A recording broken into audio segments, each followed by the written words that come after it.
Hello বন্ধুরা, আসসালামু আলাইকুম ওয়া রাহমাতুল্লাহি ওয়া বারাকাতুহু। আমি যেখানে আছি এটা হলো আপনার সিরাজগঞ্জের উল্লাপাড়ার যে মোহনপুর, সেই মোহনপুরে আছি।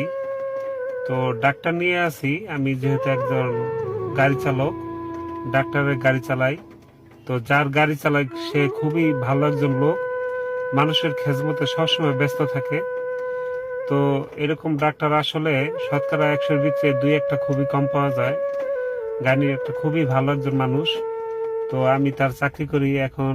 এই যে সে ঢাকা থেকে উল্লাপাড়ার মোহনপুর আসছে, ফ্রি ক্যাম্প করতেছে, ফ্রি রুগী দেখতেছে। দেখেন এই যে কত সুন্দর একটা সোয়াবের কাজ। তো আমি যেহেতু একজন গাড়ি চালক, আমি ভিডিও করে আপনাদের সংক্ষেপ দেখাচ্ছি। আর বাইরে প্রচুর বৃষ্টি হচ্ছে, সেই বৃষ্টির ভিতরে ওই যে দেখতে পাচ্ছেন স্কুলের ভিতরে ক্যাম্প হচ্ছে, সেই ক্যাম্পের ভিতরে ডাক্তার অবস্থান করছেন। আর ওখানে গ্রাম দেশের যে মানুষজন তারা আসছে এই আপনারা দেখেন কত সুন্দর দেখা যাচ্ছে। আর আমি এই যে রাস্তার পাশেই গাড়ি নিয়ে বসে আছি। তো আপনারা দোয়া করবেন বেশি বেশি।